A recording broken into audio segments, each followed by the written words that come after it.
Hi, everybody. Jim Ostrowski with the Liberty Moving Podcast, the Walking Podcast. This one's going to be a good one. So we're going to talk about the future of the so-called Liberty Movement. It's kind of a joke, in all honesty. But we're going to talk about it anyway. I'm going to be in Greeley, Pennsylvania, Rod of Iron, next week. I'll be there Saturday, Sunday. It's the biggest open carry event in the country, my understanding. And I'm going to be talking about my new book, Exposing the Two Big Lies of the Gun Control Movement. If you like my content, and there's way more content to come, believe me, I'm going through 50 years of files. I found the speech I gave at Hoover Institution in 1990. I'm going to be putting that online. It's going to be a hoot. We making progress on the fluoride front. We have a small committee. It's a Facebook page, Coalition Against Fluoride. I normally don't do activism, and I normally don't do anything in Buffalo anymore, but they're poisoning the water supply, so they had to do something. So let's talk about what's going on. I did a tweet the other day, got a little bit of attention. So, have you people had enough pain yet? Do you now? Are you guys now ready to join the Liberty Movement? What more do you need? The lockdown,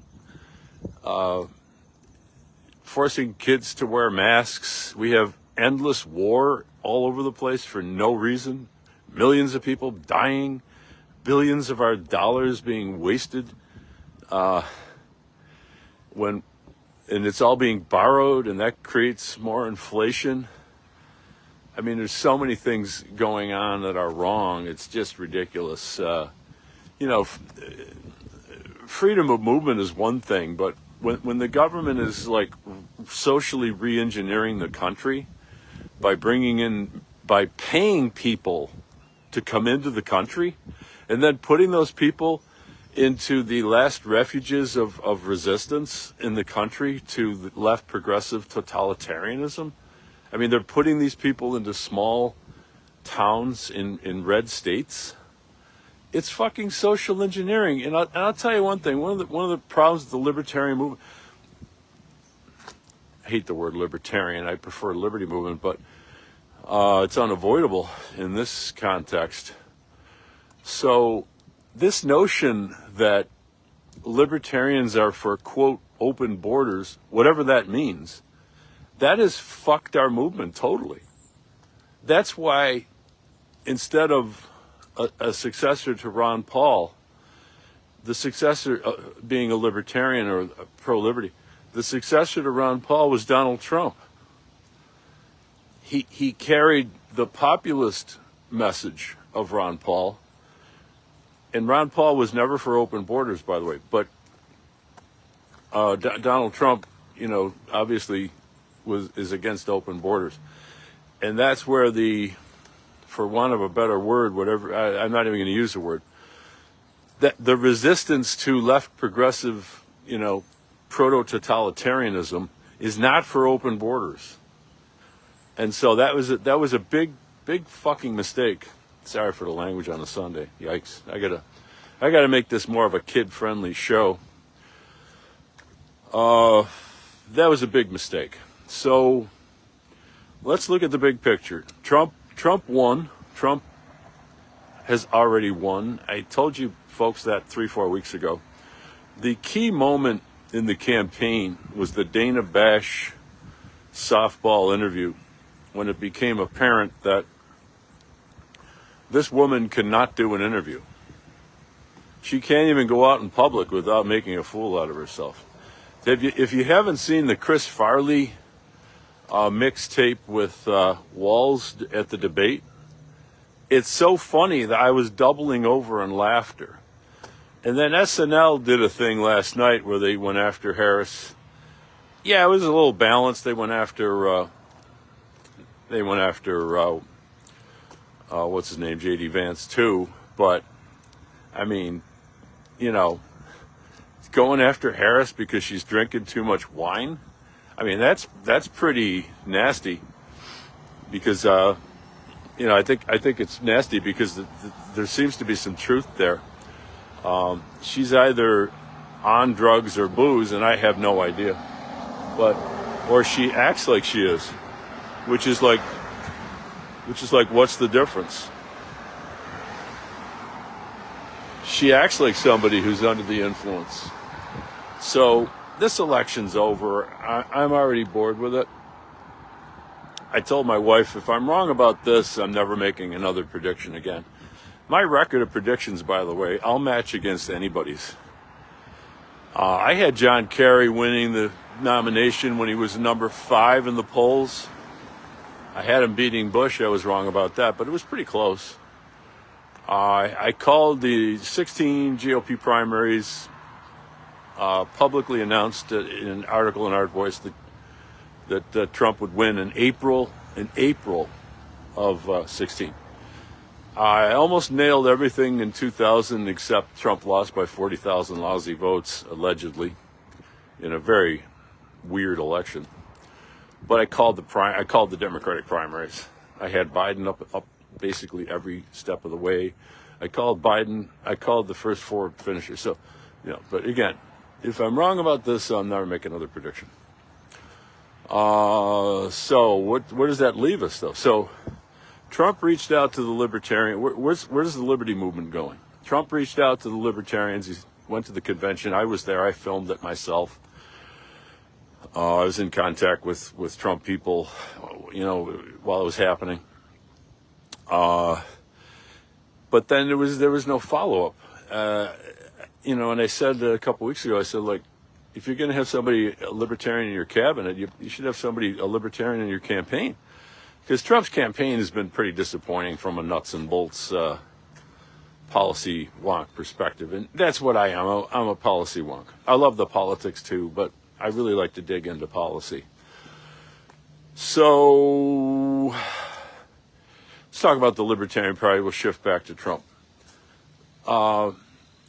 Folks, it's time to admit, and for people who aren't really into the libertarian movement or Libertarian Party, the Libertarian Party is a small portion of the liberty movement.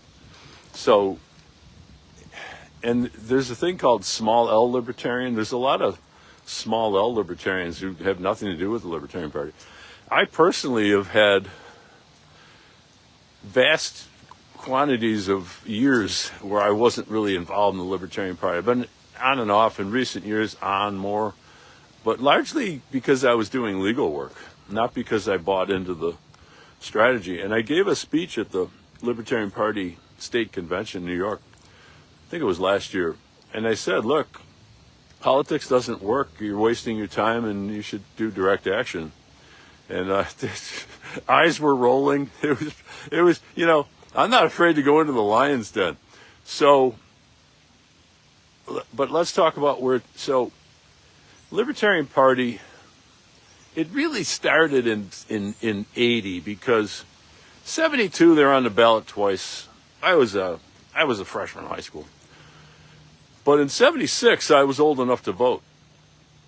And Roger McBride ran. He was on the ballot in about 30 states, something like that. And I actually voted for Roger McBride.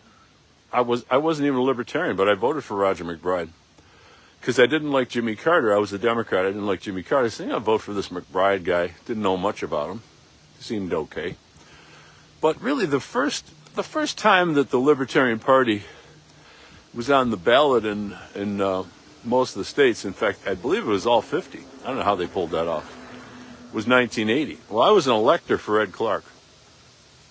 And I was in law school. I'd just gone to law school. I remember one of the first times I met the New York City Libertarians was an election night party in Manhattan. So I voted for Ed Clark. Obviously, I was a libertarian. But Ed Clark got about 1% of the vote. Well, skipping over Gary Johnson, who really wasn't a libertarian. In fact, his second campaign, I got so annoyed. I said, I can't vote for this guy. It's like, I have too much integrity. I can't vote for this guy. So I voted. I wrote in Ron Paul's name. It's like the first time ever that I didn't vote for the Libertarian Party candidate for president. I'm undecided this year, by the way. They just put that out there, I don't know who I'm going to vote for. I might vote for myself as a write-in because I like myself's platform. I've actually talked about what my platform would be, and I really like it. 12 minutes on nuclear war is the first issue. Yes, good. So, skipping over Gary Johnson, who got an inflated vote because he soft-pedaled what libertarianism was. So it's not a true count. Joe Jorgensen got, guess what, about 1% of the vote, 1.1, I think, if my math is correct. So in 1980,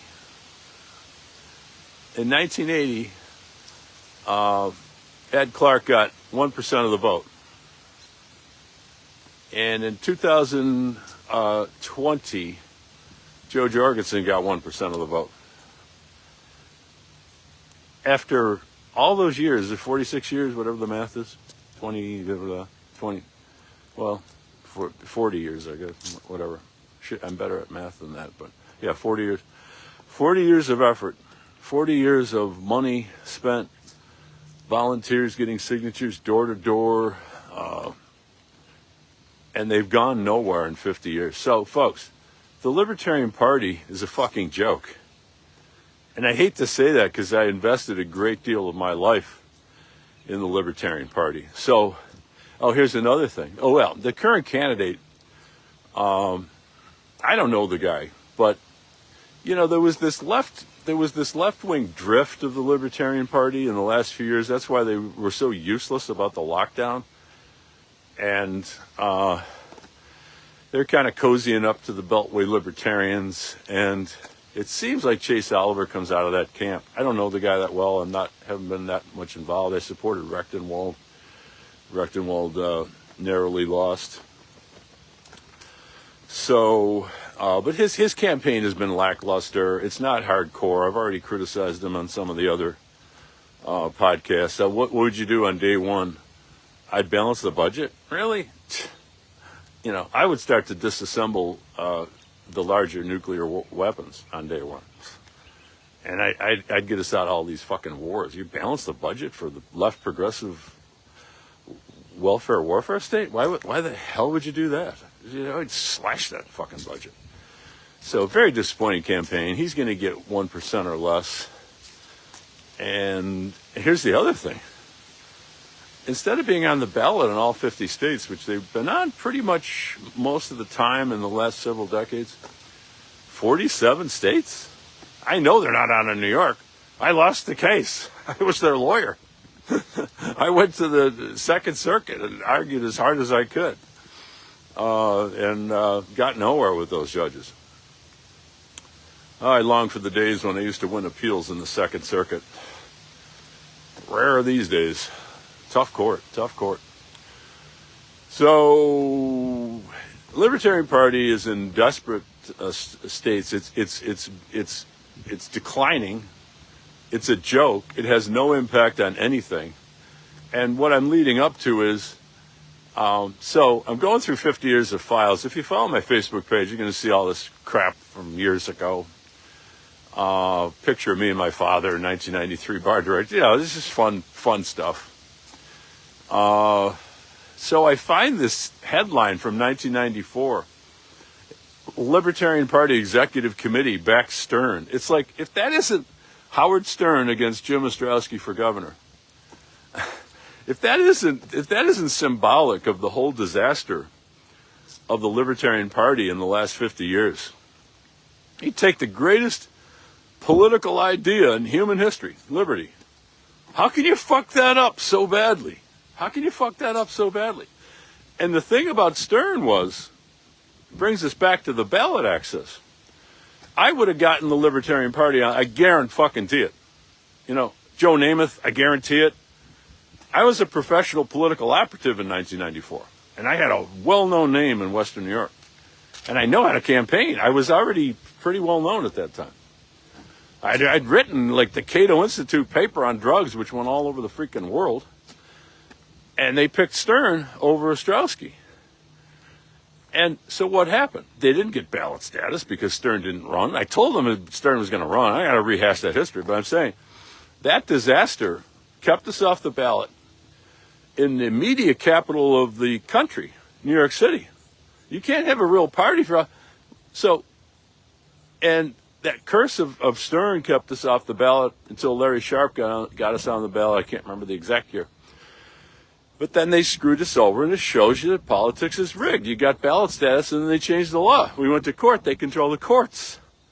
They had a lawyer who was... I love... If I got paid... I hope I'm not talking too loud. There's nobody on the bike path. I'm just getting kind of excited over this. If I got paid what the lawyer on the other side of the Libertarian Party lawsuit got paid, I could retire. Just the one fee.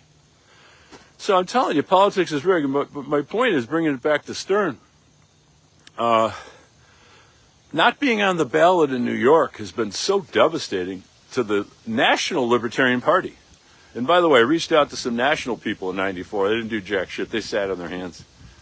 They sat on their hands with the Howard Stern debacle. So that only cost me 2 years of my life and a lot of money and my friend Marty's time and energy and emotional investment in it. I remember coming back from the Stern convention. I'm sorry, I have to tell this story. And I told, we were just young kids. We were in our early 30s, but it was like it was so depressing. I said, Marty, now it's just one long, slow march to the grave.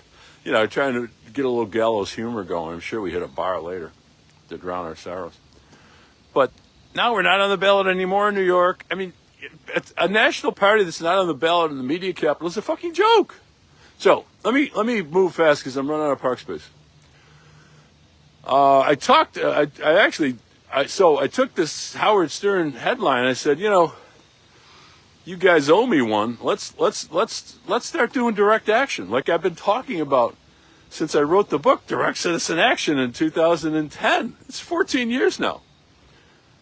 It's 14 years. It's like, where's the leadership in the liberty movement to say, hey, I said in one of my speeches, if the liberty movement has one full-time strategist, it is the best kept secret of all time. I mean, the liberty movement, if you're a high school, if you're a grammar school basketball coach, and by the way, I was, you better have a strategy. What strategy? Strategy is your plan for victory. It's like the liberty movement has no strategy. So you got a guy who's been in the movement his whole life, has sacrificed tremendously, and he's written 6 books on strategy, and I get completely ignored by the movement.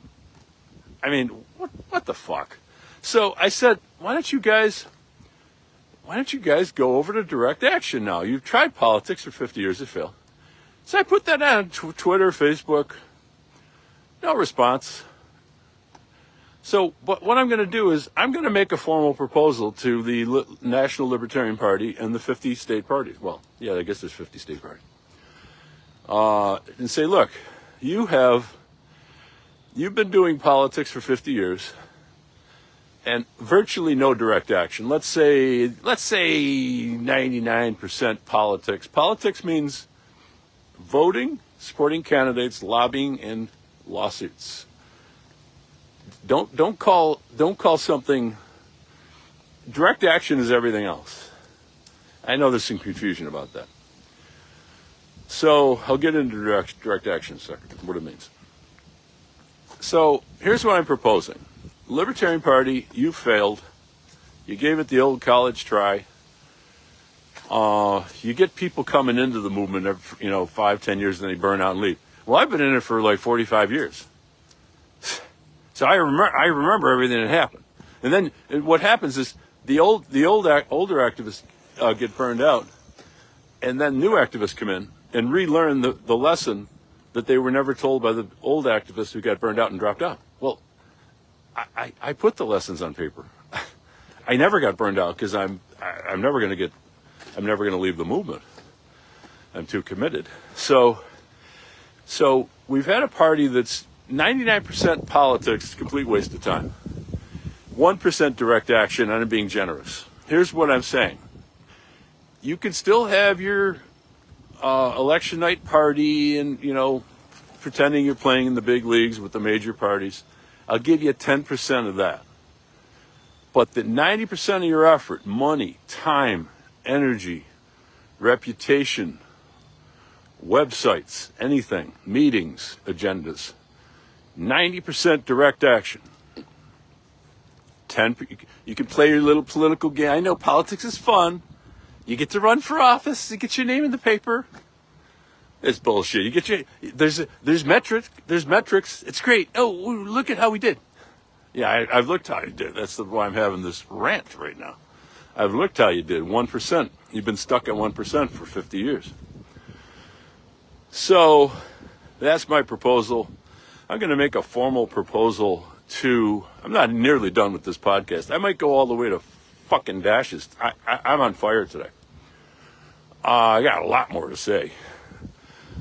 So my proposal, and I'm going to be formalizing this and getting it to all 50 state chairs. And if they want me to speak, God forbid you invite a guy who's written 13 books to speak at your state convention. I've been invited to speak at like 2 state conventions and one or two national conventions. It's like, where are the other 50, 48? I'm sorry, I hate to gripe, but who if squeaky wheels get the most grease? Is that what the saying is? So my proposal is Libertarian Party, state and national and local, go from 99% wasting your time in politics to 1% direct action, giving them benefit of the doubt there. It's really zero. To 90% direct action and 10%, politics. I was going to be nasty about it, but it's Sunday. I've already dropped a few F-bombs. Self-abuse I was going to refer to. So that's my proposal. Now, what's direct action? For those of you who don't know, I've written 6 books about it. Direct action is all the things the individual can do to move both society and himself or herself towards liberty. And the obvious example is voting with your feet. I mean, I said this before. I've said this many times. The best strategic idea in the history of the modern liberty movement, because the liberty movement goes back to 1650. They just weren't called libertarians. So that's why it's so much massive historical. What do you mean? They weren't. I never heard them called libertarians.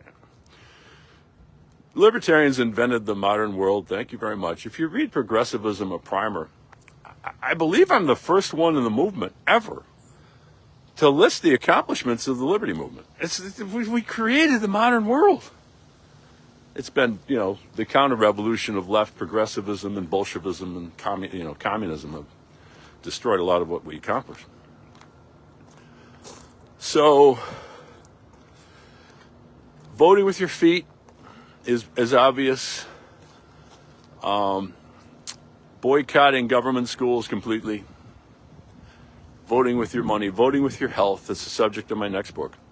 If every libertarian started walking 7,500 steps, that's a lot of people. People would, and make it into a political program. We'd cut national health care costs in half, which means that we'd be cutting a lot of government spending, hopefully, and cutting off money to Big Pharma, because we get all these people off of Big Pharma, and they control everything. That's why we had the lockdown, because they bought off all the politicians. So, voting with your health, voting with your mind, freeing yourself. I mean, the ultimate source of the state's authority over us is this belief that we need the state, and the state does things that could not be done in the absence of the state. Now, there's zero evidence for any of that. So all you have to do is just stop believing the bullshit, because it's the acquiescence of the public, not to get into too deep into political theory, but politics of voluntary servitude, de la Boite. The source of power. Look, the government doesn't have power over us because of the cop on the beat. The cop on the beat's allowed to be there because the public thinks he's legitimate. If the public didn't think he's legitimate, that cop would be gone in about 2 seconds. And there's hundreds of examples of that happening in history. Hundreds. In my newest book, I talk about the fragility of political power and how regimes can disappear very quickly. So I have a website, libertymovement.org, the forms of direct action are on there. I'm still developing the program. But certainly voting with your feet. I've ranked all 100 counties. Nobody knows this, by the way, in the movement. I've ranked all 100 counties, the 100 freest counties in the United States. Anybody know that? No. Thanks for all the support in the Liberty Movement for 50 years. I really appreciate it. I'm taking the gloves off. I don't give a fuck anymore. I'm 66, and I'm going down with the ship on this stuff. I'm in it to the end, and I'm going to fight really fucking hard. So that's my proposal there. Let's talk about Trump. And then I'll wrap it up.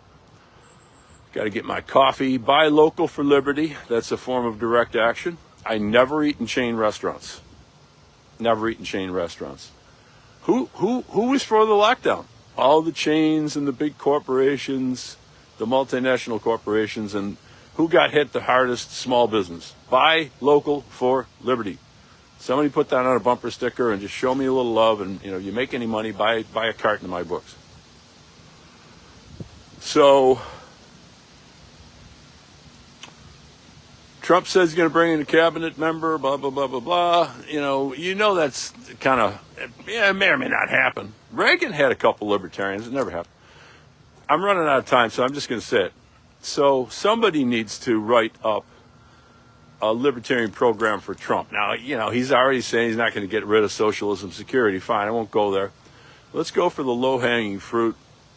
We need a Kindle monograph online, probably by like December 15th, something like that.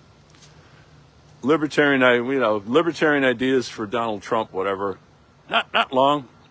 40, of course, when I start writing, I'll get 20 pages. The next thing you know, I get like 60 pages. But I'm very disciplined on keeping these works short and accessible to people. So who's going to do that? We need a libertarian policy wonk to write a policy manual for Trump to fulfill Trump's promises to bring libertarian ideas into his administration. Because after all, and I'm almost done here, the reason why everybody always comes back to libertarians, even though we have the worst marketing ever, the stupidest strategy, and the wrong people, too often the wrong people. I'm not blasting everybody. There's some good people. But very often the wrong people in high leadership positions in the movement. But they always come back to us because you know what? All the other ideas fail. All the progressive and conservative and socialist and all this bullshit. All those ideas fail. They always come running back to the libertarians. I think one of the greatest moments in the I told you I had a lot to say. I usually don't talk on the street here. Hey, I got some nice music coming up. One of the greatest moments in the libertarian movement. I don't think people appreciate it, but I did it. I was there. Donald Trump said, "I may not have been a libertarian, but after being indicted 4 times, I certainly am one now." I didn't take that I took that in a very serious vein. Very serious. They always come running back to the libertarians. Why? Yeah. Lousy marketing. Stupid name, by the way. I hate the word libertarian.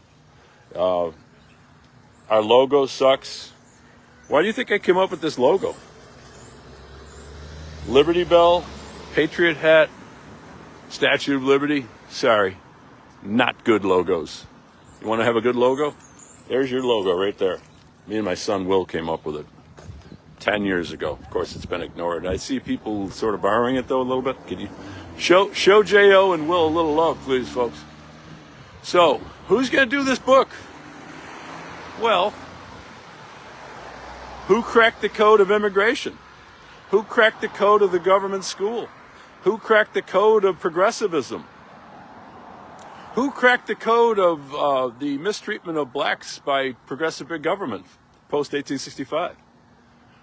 Who cracked the code of the drug war back in the 90s and almost got it repealed, but got stabbed in the back by some people? Happens too often. I got a lot of holes in the back, I'll tell you, from being in the Liberty Movement. So, of course, I'm going to do that. So, immediate future of the Liberty Movement, we need to do a monograph of ideas that Trump can put into effect virtually immediately without violating his core platform, which of course he's not going to do anyway. It'd be stupid to tell get rid of social. He's not going to do it. You lose all your credibility. One thing's going to be on it. We got to get rid of HUD. HUD is gone, baby. HUD is gone. I said that years ago. HUD is gone. Guaranteed. So, worst federal agency. Totally unconstitutional. Totally corrupt. Totally destructive. And it has no federal aspect to it. Housing. Here, look at these houses here. Look at these houses across the street. Is there anything federal about housing? Where am I? Get back here. Get back here. Is there anything federal about housing? No. Housing and urban development? What the hell does the federal government have to do with housing? The only thing, as Murray Rothbard pointed out years ago, the only thing the federal government did with housing is tear down a bunch of them and put up these ugly public housing projects that have failed everywhere they've been tried. So, book for Trump. Check that box. It's done. I mean, you know what I mean. It will be done by, say, December 15th. I got to barricade myself in dashes, 6 cups of coffee, and get that thing done. Libertarian Party, sorry, you failed. And you're not, look, Libertarian Party people,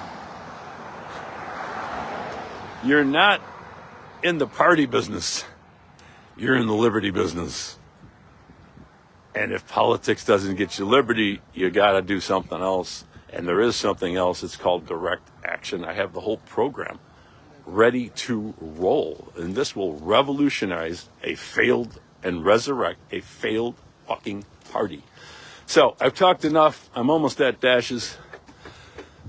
I wonder if I've spoken for 40 minutes. And by the way, quick ad for the new book. I have had no breakfast. I've been up since 5:30. I had 2 cups of tea, my own concoction. I'll put that in the book. The health regimen works, folks. 40 minutes with no notes. Have a great Sunday, everybody. Go Bills.